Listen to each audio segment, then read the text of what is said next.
Bom, estamos agora gravando. Boa noite oficialmente aos que estão aqui, aos que verão depois o vídeo. Boa noite, Tatiane.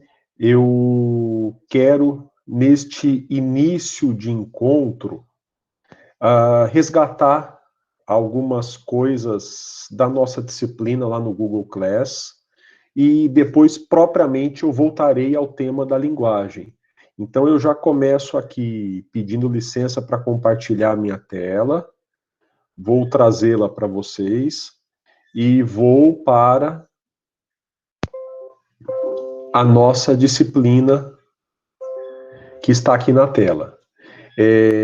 Destaco aqui no mural que eu postei para vocês um vídeo com comentários ao questionário 2.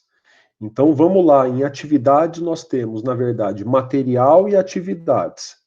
Com relação ao material, nós estamos terminando a segunda parte da disciplina. Temos aqui o PDF e temos aqui o PDF narrado, que é o que eu tento fazer com vocês ao vivo aqui, mas eu também deixei gravado esse PDF narrado. E eu compartilhei o questionário 2, que é o questionário de linguagem, e as respostas a este questionário estão comentadas naquele vídeo que eu compartilhei no mural. Então, lá no mural, vocês têm um vídeo com comentários às respostas desse questionário. Lembrando, os questionários 1, 2 e 3 são questionários facultativos. Então, é apenas para acompanhamento, é para um controle seu e meu. Quando eu fiz o vídeo, eu olhei para o índice de acertos do questionário. Então, é importante que você faça para eu ter uma ideia se você está acompanhando bem ou não a disciplina. Destaco ainda que a gente vai entrar hoje no item 3. Já estão aqui o PDF com o PowerPoint da aula e o PDF ou o PowerPoint narrado. Então, estamos aqui com os dois materiais do nível 3, mais o questionário. Daqui a algum tempo, eu posto também os comentários a este questionário. Esclareço ainda que na agenda temos o nosso encontro síncrono, aqui nós temos o link, e percebam, eu convido todos vocês para o evento, só que vocês têm que usar o e-mail da São Judas, vocês têm que usar o e-mail do Google, senão eu tenho que ficar autorizando a entrada de vocês. Se vocês entrarem com outro e-mail, vocês vão ter que esperar a minha autorização para participar da reunião. Para evitar esse dissabor, eu sugiro que vocês conectem com o e-mail da São Judas. Então, a primeira coisa que está gravada aqui também é esse esclarecimento quanto ao material que está compartilhado no Google Class e também quanto à forma de acesso aqui à reunião. Lembre-se, você deve olhar lá na parte de cima do seu navegador para saber se lá você está logado com o seu e-mail da São Judas. Tudo bem? Dito isso, eu quero voltar para o nosso tema que paramos na aula passada. Então, agora eu vou para a nossa apresentação.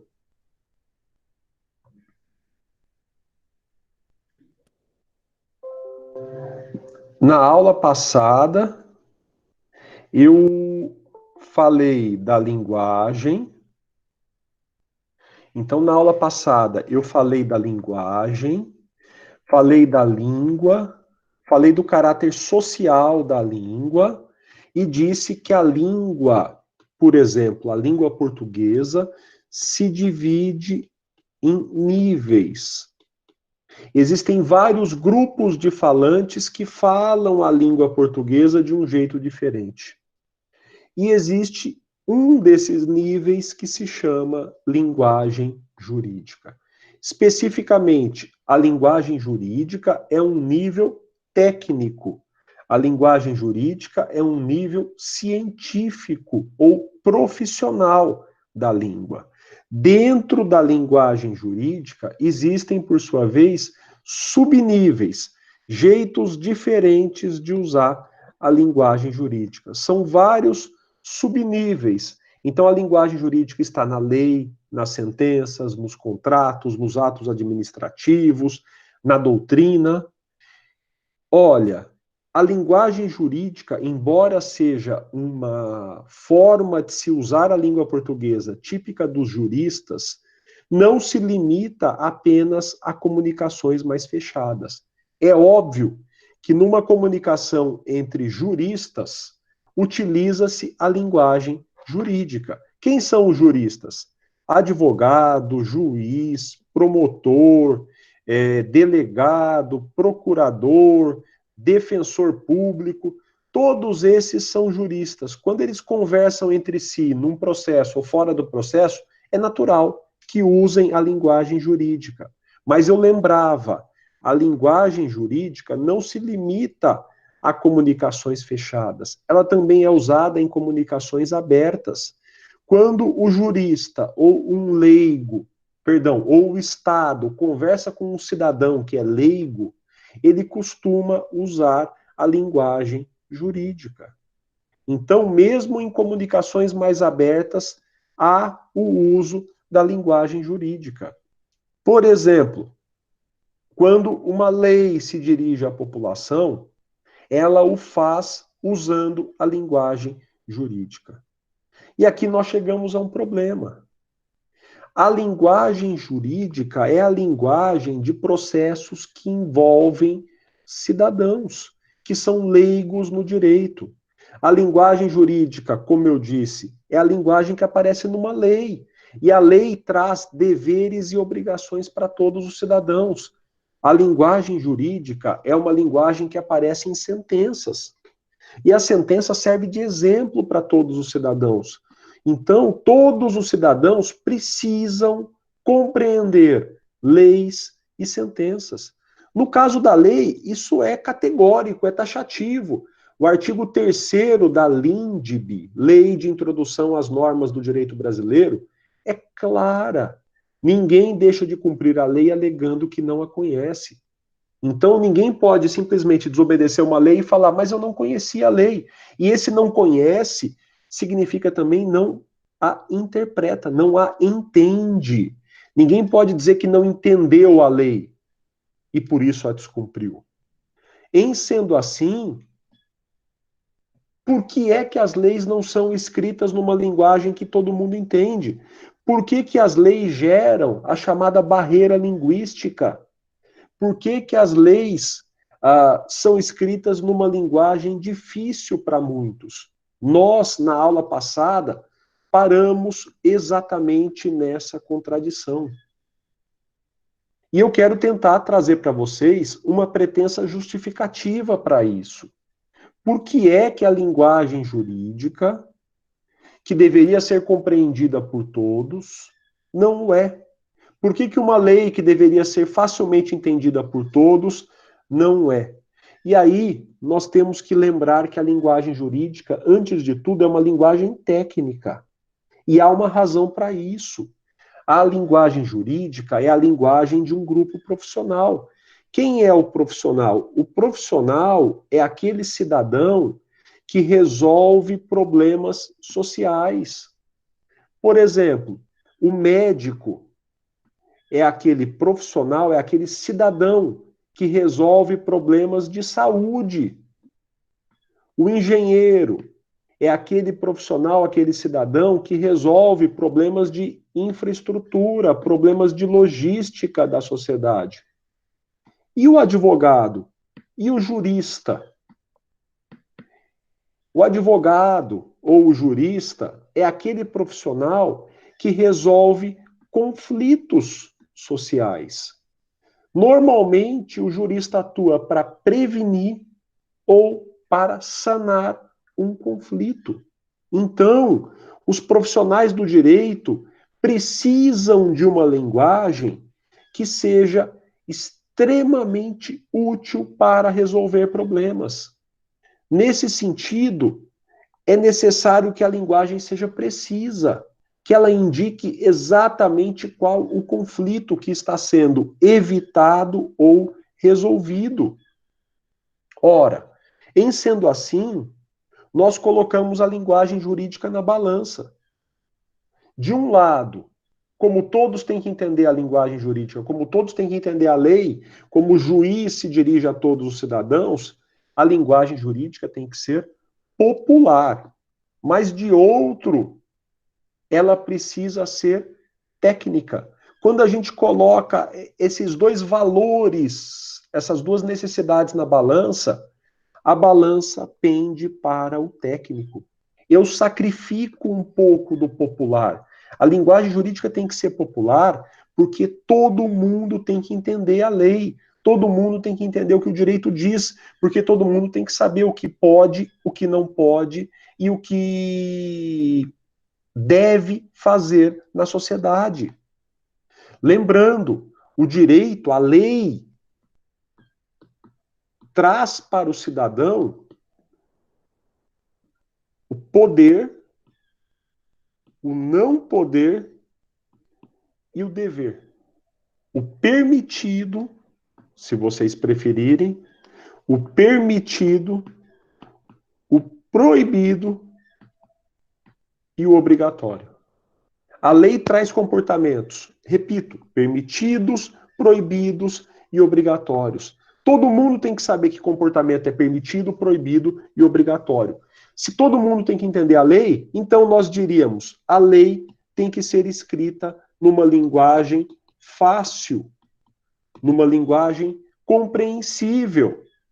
Porém, se a lei fosse escrita numa linguagem fácil e compreensível, eu sacrificaria a técnica.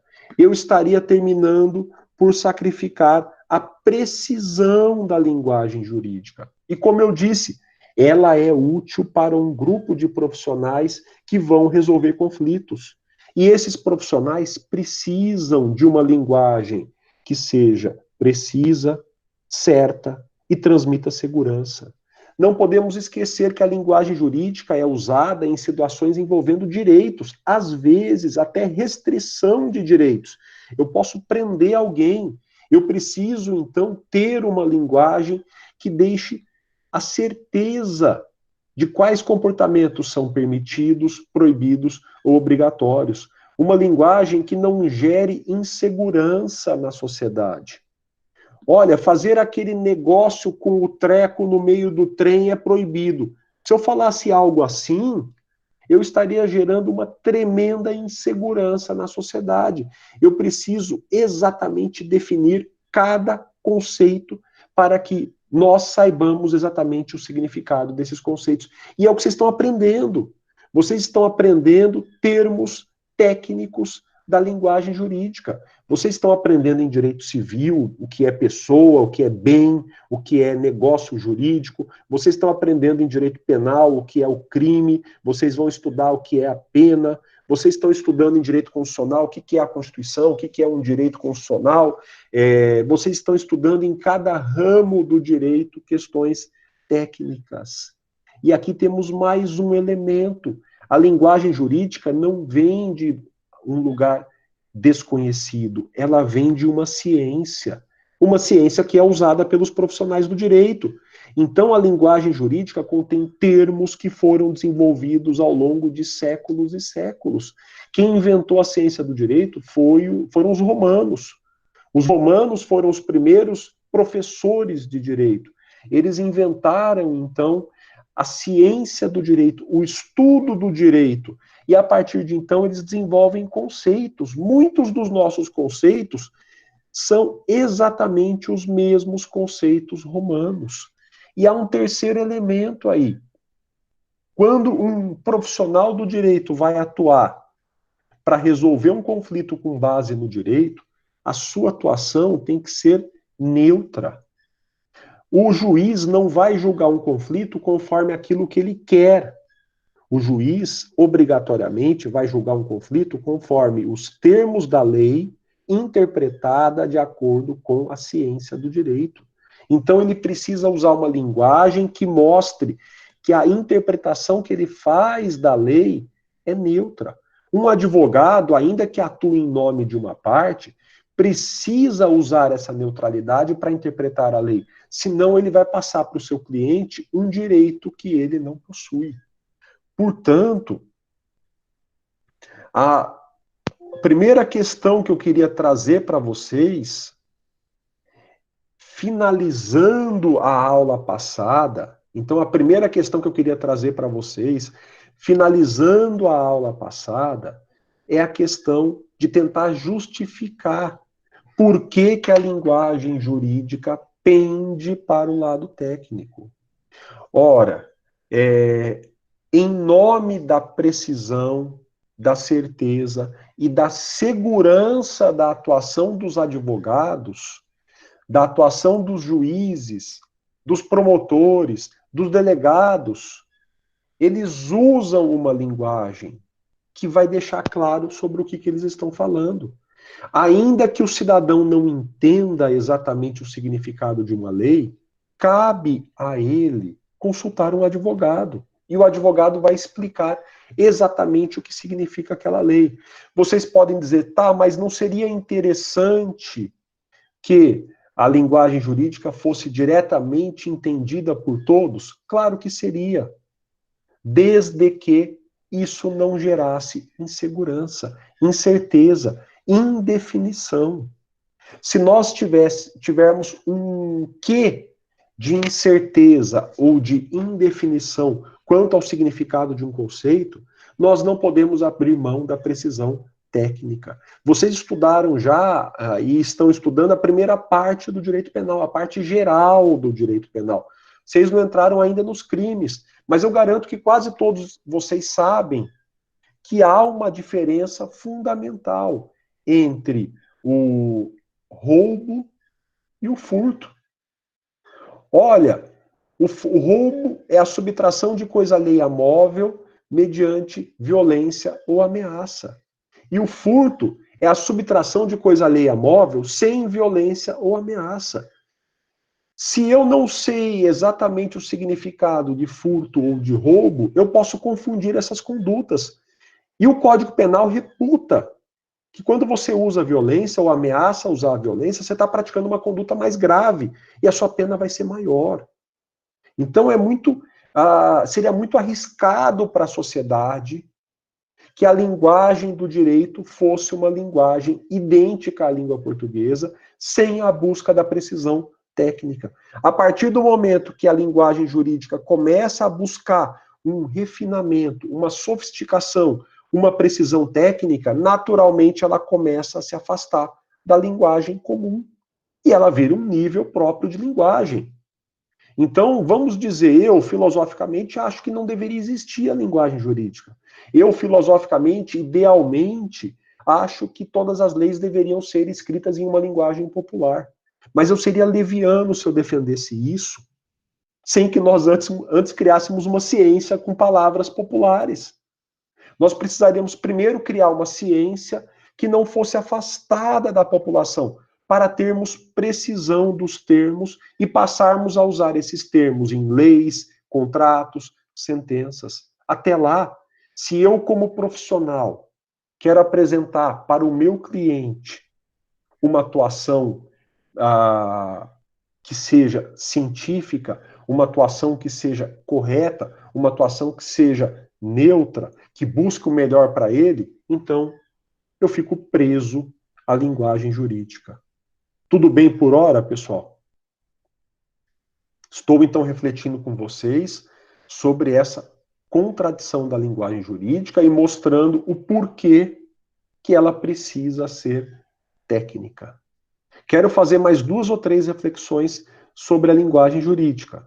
Volto ao meu material.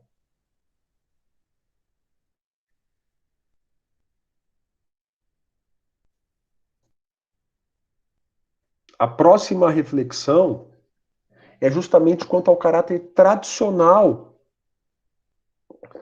da linguagem jurídica. A linguagem jurídica é uma linguagem tradicional. Como eu falei para vocês, quem inventou a ciência do direito foram os romanos. Os romanos criaram a ciência do direito. Há 2.500, 2.600 anos que existe uma ciência que estuda o direito. E existe uma linguagem usada pelos juristas. Os juristas romanos já usavam uma linguagem jurídica que era marcada pelo latim daquela época.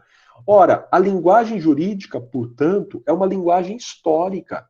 Ela também sofre transformações, como a língua portuguesa. Ela é parte da língua portuguesa. Mas eu vou encontrar na linguagem jurídica palavras muito antigas. Eu vou encontrar na linguagem jurídica desde palavras latinas até palavras que nós chamamos de arcaicas. O fato da linguagem jurídica ser uma linguagem de uma ciência muito antiga impacta no seu vocabulário. Então, o que é o vocabulário de uma língua? É o conjunto de palavras que essa língua utiliza. O vocabulário da linguagem jurídica, em sua maioria, é composto por palavras da língua portuguesa. Naturalmente, os juristas falam a língua portuguesa. A maioria das palavras que eles usam quando vão fazer uma comunicação jurídica são palavras, então a maioria é de palavras da língua portuguesa. Mas existem palavras que são exclusivas da linguagem jurídica. Palavras que às vezes nem têm sentido algum na língua cotidiana. Existem as palavras técnicas que vocês estão estudando. E existem, entre essas palavras técnicas, palavras que são bem antigas ou arcaísmos. Palavras que um dia foram usadas na linguagem popular, mas que deixaram de ser usadas. Avença, benfeitoria, cônjuge, usos. Aqui usos significa costumes. Essas palavras um dia foram correntes. Hoje, só os juristas usam essas palavras. Raramente alguém vai falar em benfeitoria se não estiver se referindo a algum aspecto jurídico. A benfeitoria é a melhora que eu faço em um imóvel. Há também os latinismos, expressões latinas que, vez ou outra, aparecem na linguagem jurídica. Aqui eu tenho duas situações. É normal, por preciosismo, que os juristas usem expressões latinas. Se você usa uma expressão latina que tem um correspondente em língua portuguesa, você está sendo preciosista. Você não deveria usar essa expressão latina. Mas há expressões latinas que não têm um equivalente preciso na língua portuguesa. E aí você tem que usar. É muito melhor você usar essa expressão que todo mundo vai saber o que significa, todo mundo quem? Perdão, quem estuda o direito, do que você tentar explicar o conceito sem essa palavra. Imagine explicar o que é um ato ad hoc, o que é uma nomeação ad hoc. Ad hoc é para aquele ato, é para aquele momento. Você nomeia alguém para praticar um único ato. Imagine você tentar traduzir data vênia. Bom, até dá, de repente, mas data vênia é com o devido respeito. De cujos. É comum você usar de cujos em testamentos. É comum você usar de cujos, perdão, em inventários e partilhas. Ex nunc e ex tunc. Aqui temos duas expressões que dificilmente você vai poder abrir mão. Ex nunc é deste momento em diante. Ex tunc é retroativo, deste momento para o passado. In loco, no local. Pro forma, um ato formal. Sine qua non, condição sine qua non, condição essencial, condição inafastável. Ora, existem então expressões latinas, fica tranquilo, você vai estudar tudo isso. Talvez você já tenha ouvido ex nunc, ex tunc, mas você vai ouvir todas essas expressões nas matérias técnicas. Então, existem palavras ou expressões que vêm do latim arcaico e que nós temos que usar. Há ainda palavras que entram no direito importadas de língua estrangeira, com conceitos jurídicos que muitas vezes passam a compor artigos de lei. Compliance, freelancer, holding, impeachment, leasing. Todas essas palavras entraram no direito e entraram a partir de línguas estrangeiras e passam a compor o vocabulário jurídico.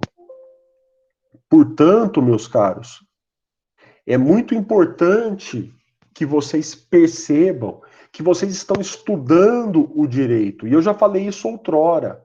Vocês estão estudando, na verdade, em todas as matérias técnicas, a linguagem jurídica. Por isso eu estou trazendo para vocês só algumas noções da linguagem jurídica. Eu estou trazendo para vocês só algumas noções do direito. Mas vocês estão estudando conceitos do direito nas disciplinas técnicas.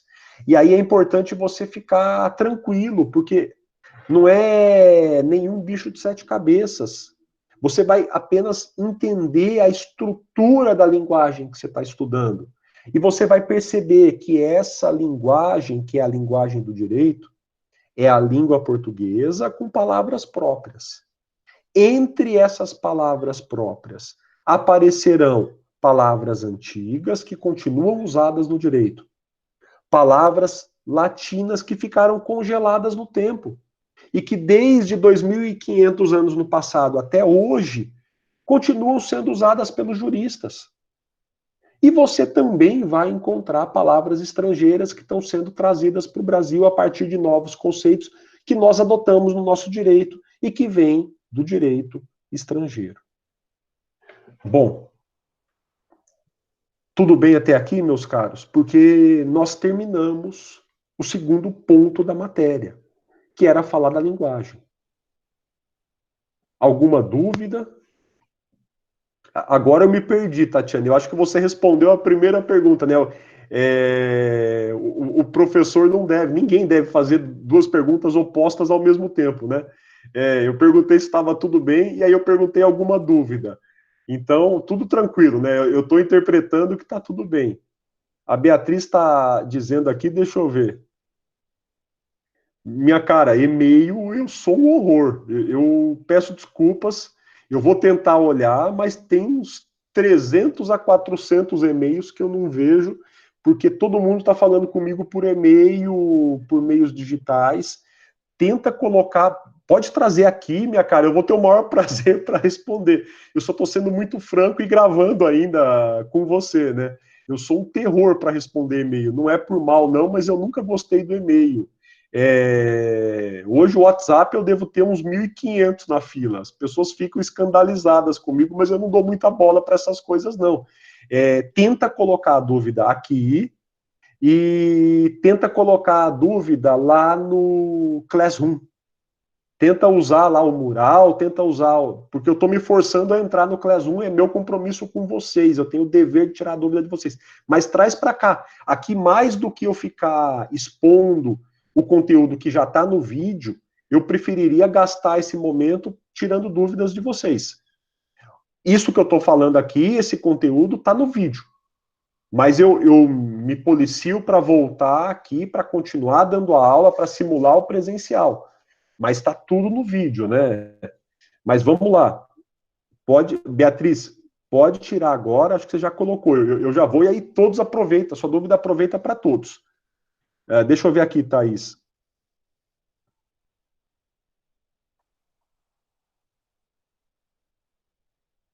Isso, é por aí, Thaís. Você está reportando aqui que na comunicação você vai levar em consideração o seu contexto. E você vai ter que se adequar, desculpem, a esse contexto. Então, no caso do direito, vamos pensar, e talvez até aproveitando a sua situação, quando a gente pensa em comércio internacional, quando a gente pensa em exportação, quando a gente pensa em importação, quando a gente pensa em tratados internacionais, existem ramos do direito que tratam da articulação internacional entre povos, entre culturas. É muito comum que uma invenção jurídica num país que se aplique ao comércio internacional rapidamente cruze as fronteiras e entre nos direitos nacionais de outros países. E quando essa ideia vem para o nosso país, compliance, holding, a própria ideia de, para sair um pouquinho do comercial, vamos sair um pouquinho do comercial, eu falei aqui do comercial, né, mas impeachment, todo mundo sabe hoje o que é impeachment. Impeachment vem, a ideia do impeachment vem do direito internacional. Nós importamos esse direito. E às vezes é mais fácil você importar o conceito, importar a ideia com o próprio rótulo, com o próprio nome estrangeiro. e aí você passa a usar o nome estrangeiro no direito brasileiro. E muitas vezes a coisa vem da realidade.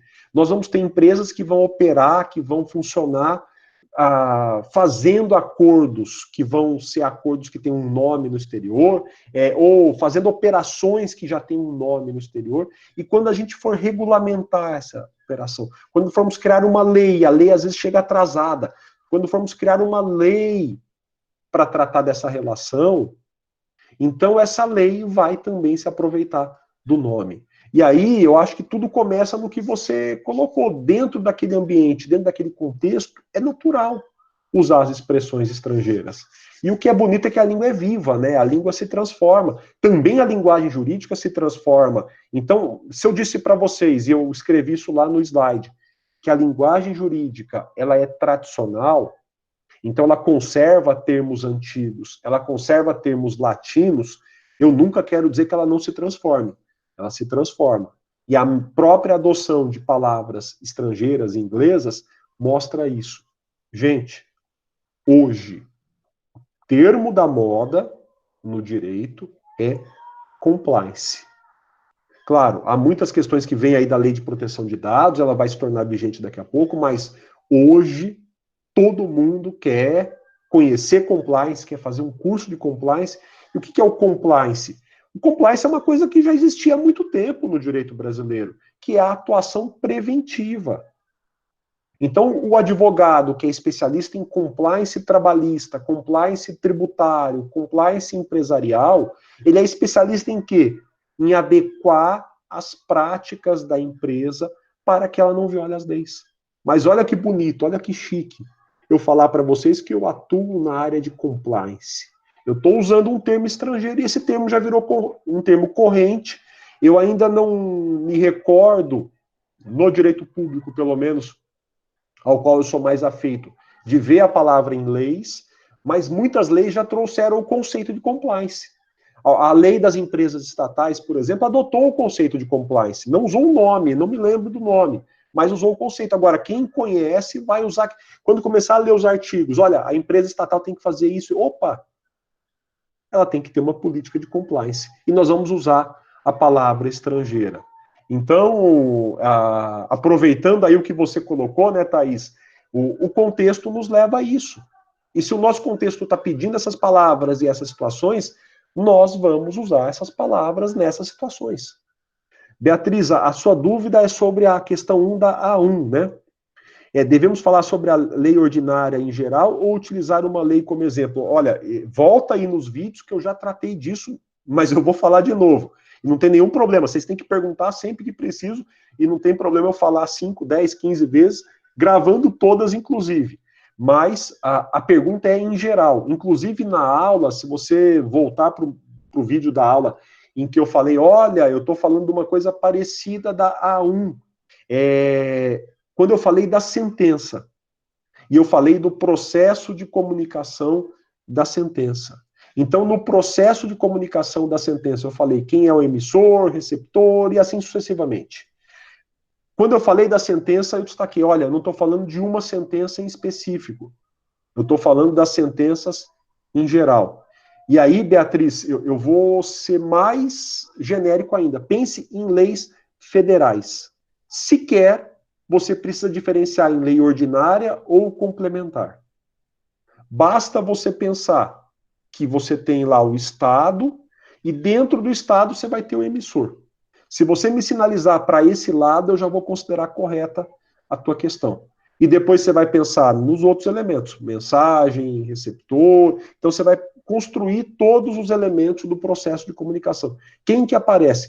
Quando o Estado brasileiro publica no Diário Oficial uma lei, qualquer que seja a lei, pense nisso, em abstrato. Você pode trazer exemplo? Pode.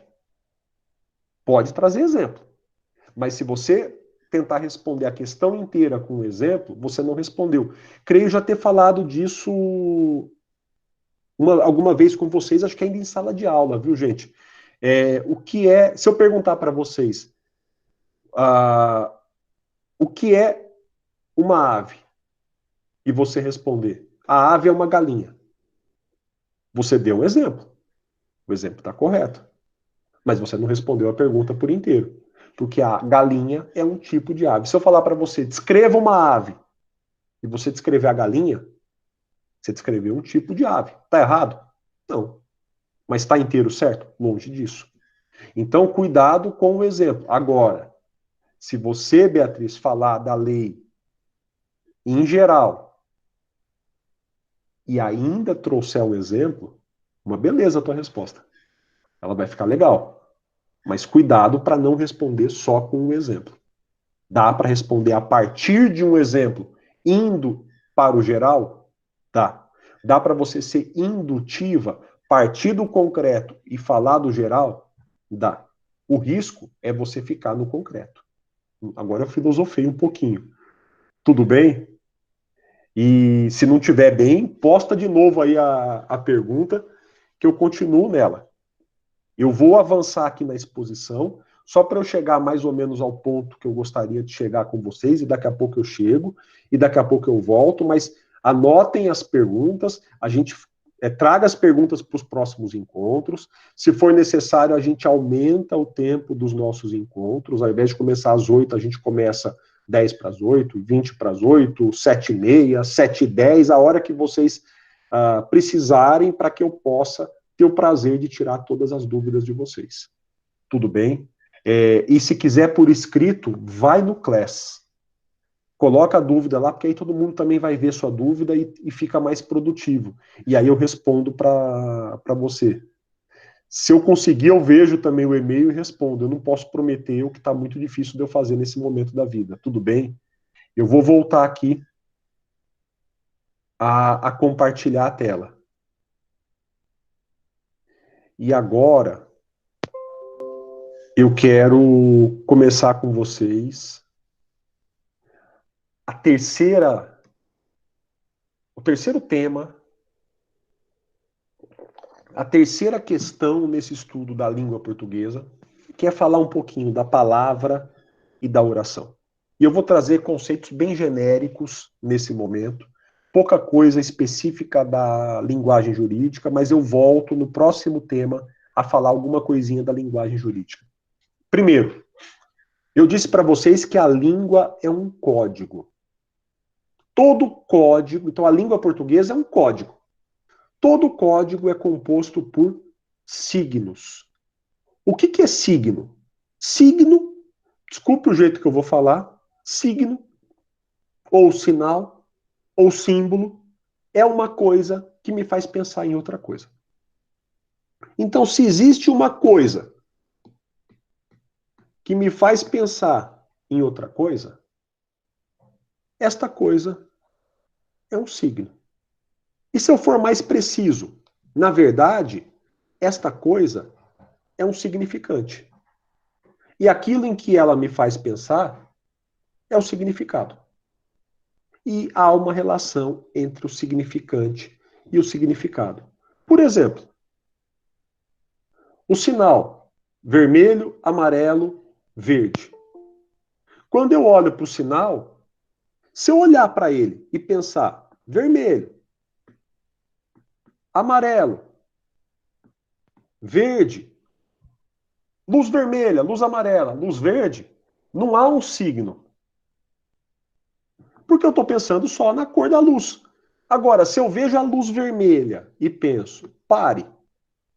Se eu vejo a luz amarela e penso, atenção. Se eu vejo a luz verde e penso, ande, eu vi uma coisa e pensei em outra. Há aqui um signo. O signo é composto por significante e significado. Então, sempre que houver um objeto, a placa amarela, que me faz pensar em outra coisa, atenção, eu estou diante de um signo. A placa é o significante, aquilo em que eu penso é o significado. Olha, se eu vejo lá 2 dedos, alguém vai falar paz e amor, alguém vai falar V de vitória. Então eu estou diante de um símbolo, de um signo. Se eu olhar para um coração pulsando e pensar no amor, estou diante de um signo. Portanto, O signo é aquele objeto que me faz pensar em outro objeto. Sempre que nós tivermos um objeto que me faz pensar em outro, estou diante de um signo. Veio nos visitar aqui em sala de aula minha filha, Maria Beatriz. Ela, para mim, é um signo, porque eu olho para ela e penso em um monte de coisa. Penso em várias coisas. Mas, Vou dar um enfim, exemplo. Tipo, isso daqui é um. O que que é isso, pai? esse é um remédio para pingar no nariz. Nariz?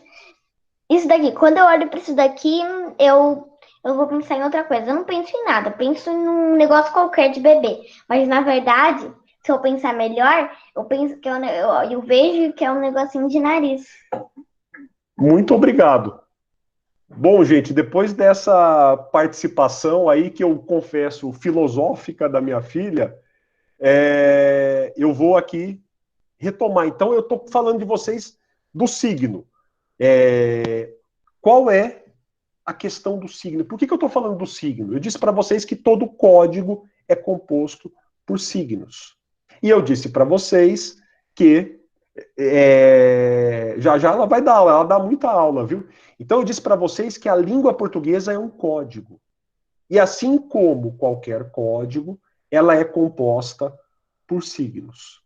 Vamos voltar no material que vocês vão ver por que eu estou falando do signo. A língua portuguesa é composta especificamente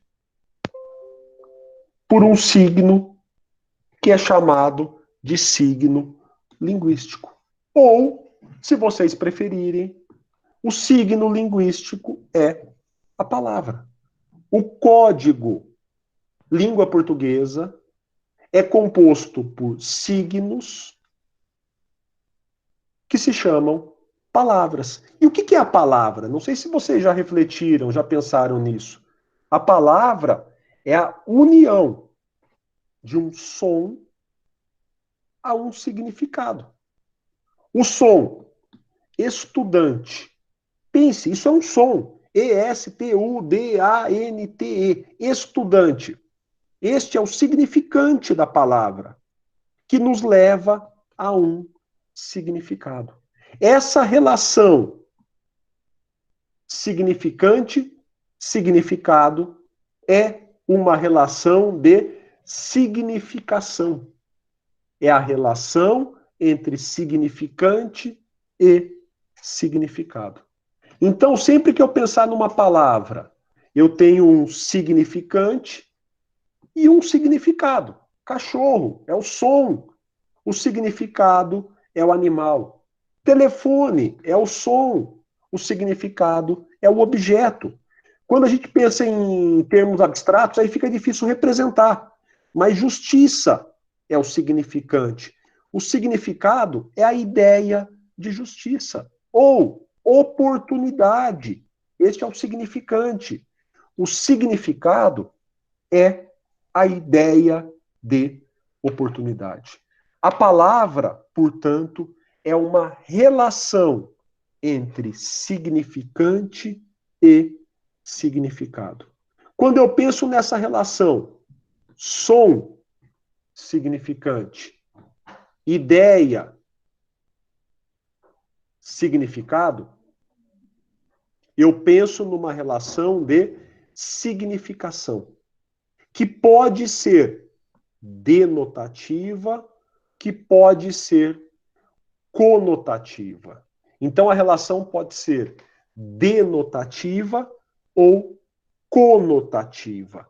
Quando o som da palavra, as letras da palavra, me remetem ao significado próprio da palavra, eu tenho uma relação denotativa. É só você lembrar de dicionário.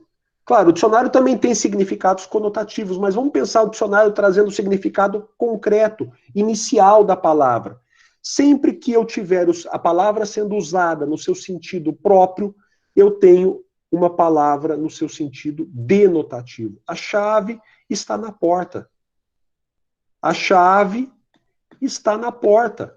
Eu estou usando chave e porta em seu sentido direto. em seu sentido concreto, em seu sentido denotativo. Eu também posso usar as palavras no sentido conotativo. Esse é o sentido figurado, é o sentido colorido da palavra, é o sentido não original da palavra. Quando eu digo sonhar é a porta da felicidade, não tem uma porta propriamente chamada felicidade. Eu estou usando a porta no sentido figurado. E chave do sucesso também não é propriamente a chave, fisicamente falando. Eu estou usando a ideia de chave e o som da chave para simbolizar outra coisa, que se você realiza, você vai abrir a porta do sucesso, você vai entrar no reino do sucesso. Meus caros, portanto, meus caros, e por que eu estou dizendo isso? A língua é um código. A língua é um código e ela é composta por signos. O signo da língua se chama palavra. A palavra tem um som e um significado.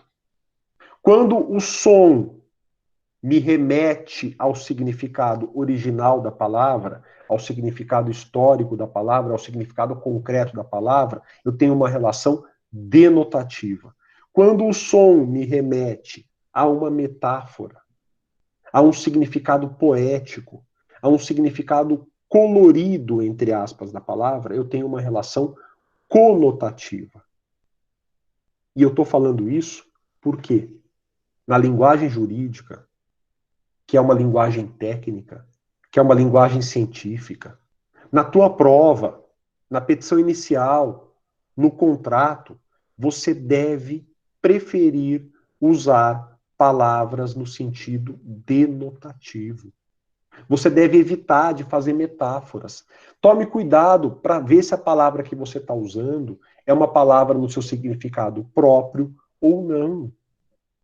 Eu vou, na próxima aula, por uma questão de tempo, falar da questão que algumas palavras têm 2 ou 3 significados próprios.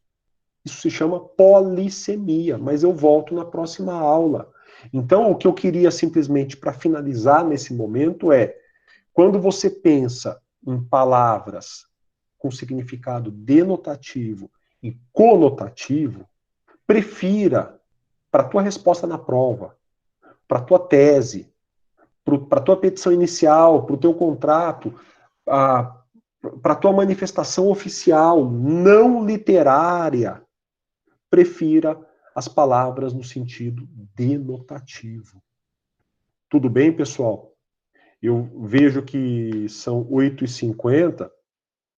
Olha, Juliana, vamos ter a certeza, primeiro, de como será a D1. Você está perguntando da D1 com propriedade. Por enquanto, é toda a matéria. O problema é que eu vou ter que fazer algum recorte para usar parte da matéria na D1, parte na D2, D3, que vocês vão fazer agora D2 e D3 juntas no final do semestre. Então, deixa eu entender primeiro como vai ser a D1, se vai ser presencial, se vai ser à distância. Nós estamos no limite dela virar uma prova à distância. E aí, quando eu tiver essa definição, eu vou dizer para vocês certinho até onde vai cair na D1. Tudo bem? Porque eu preciso fazer esse balanço para pegar o resto para D2 e para D3. E mesmo que a gente tenha avançado muito, eu não vou poder pegar toda a matéria para D1 e deixar a D2 e a D3 praticamente sem matéria. Embora, no final do curso, eu vá falar especificamente da norma culta, e nós vamos ter muito conteúdo para fazer uma prova. Então, também tudo bem eu, eventualmente, avançar um pouquinho nesse momento. Vocês podem ter mais matéria agora numa prova de 20 pontos e menos matéria numa prova de 40 pontos. Mas também é pior se a matéria da prova de 40 pontos, ainda que menor, for mais difícil, né? Então, tudo tem os dois lados. Tudo bem, pessoal? Por hoje, com as desculpas da interrupção da minha filha, que eu já alertei vocês que cedo ou tarde aconteceria, né? Ela está curiosíssima para ver o que eu fico aqui fazendo, fechado no quarto. E então, com as desculpas pela interrupção, ainda que breve, mas eu queria parar por aqui. Vocês vão para a aula, eu vou para a aula também, e eu fico à disposição. Aí vocês vão me provocar se quiserem que eu venha mais cedo, que eu fique tirando dúvidas, que eu pare de explicar o conteúdo, se quiserem que eu adote outra dinâmica. Eu vou passar para vocês o comentário da terceira atividade. Da primeira não, porque a gente fez em sala de aula. Então, da segunda eu já passei, vou passar o vídeo com o comentário da terceira atividade. Eu tento passar aí coisas não ao vivo para que você possa gerir o seu tempo. Tudo bem? Então, meus caros, cuidem-se aí na semana que entra. Um abraço aí a todos, muito obrigado pelo feedback. Até a próxima aula. Tchau, gente, eu vou desligar aqui, boa noite. Eu estou aqui só para interromper a gravação e voltamos na semana